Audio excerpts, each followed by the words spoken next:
भोपाल में INH news की खबर का एक बहुत बड़ा असर हुआ है। विरोध के बाद 2 वाइड टॉपिंग सड़कों का प्लान रद्द हो गया है और इस तकनीक से बनी सड़कों की ऊंचाई 8 से 10 इंच ऊपर होती है।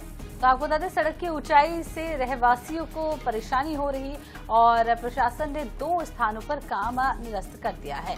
जो सड़कें बन चुकी हैं उनके लिए भी पानी निकासी के लिए जो ड्रेनेज है उसका प्लान किया गया है। आईएनएच 24/7 ने इस खबर को प्रमुखता से दिखाया था। तो हमने कल आपको दिखाया था किस तरह से सड़कें 8 से 10 इंच ऊपर बना दी गई हैं और जो पार्किंग होनी चाहिए थी लोगों के घर के आसपास वो प्रभावित हो रही थी। लोगों का घर से निकलना तक मुश्किल हो गया था क्योंकि सड़कों की ऊंचाई घर के तल से काफी ऊपर थी और पानी भरने का खतरा अलग से था। लोगों को ऐसा लग रहा था कि बारिश के दिनों में जब पानी गिरेगा तो सड़कों पर जो पानी भरता है वो लोगों के घर तक भर जाएगा।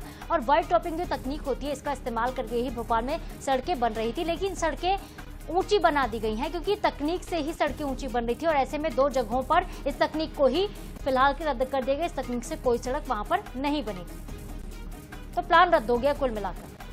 मध्य प्रदेश से खबर और आईएनएच 24/7 की खबर का असर आपको बता दें एक बार फिर से हुआ। हमने इस खबर को प्रमुखता के साथ दिखाया था, जिसके बाद अब फिलहाल प्रशासन ने 2 स्थानों पर काम को रोक दिया है, निरस्त कर दिया है। जो सड़कें पहले से बन चुकी हैं उसके लिए भी पानी निकासी के लिए ड्रेनेज का प्लान बनाया गया है कि किस तरीके से ड्रेनेज बनाया जाएगा जिससे आगे आने वाले समय में किसी तरीके की परेशानी ना हो। अंजलि सिंह ज्यादा जानकारी के लिए हमारे साथ जुड़ चुकी है। अंजलि, लगातार लोगों को परेशानी आ रही थी जिस तरीके से सड़कें बनाई गई हैं, अब क्या कुछ आगे डिटेल खबर हमने दिखाई थी और खबर का क्या असर हुआ?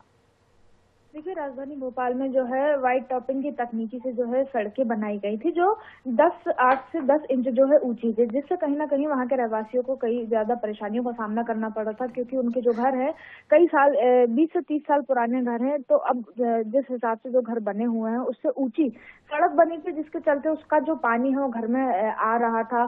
इसके अलावा अगर बात करें तो और भी कई चुनौतियों का सामना करना पड़ा था, तो उसको लेकर कल हमने प्रमुखता से खबर दिखाई थी। उसके बाद कहीं ना कहीं एक बड़ा निर्णय लिया गया, जिसके बाद जो 2 जगह सड़कें बन रही हैं, एक नर्मदा अस्पताल के पास और दूसरी E5 की जो सड़क है वहां पर अब कंस्ट्रक्शन नहीं होगा और जो सड़कें बनकर तैयार हो चुकी हैं, जो बन चुकी हैं सड़कें, उसके लिए जो है ड्रेनेज का प्लान भेजा गया है।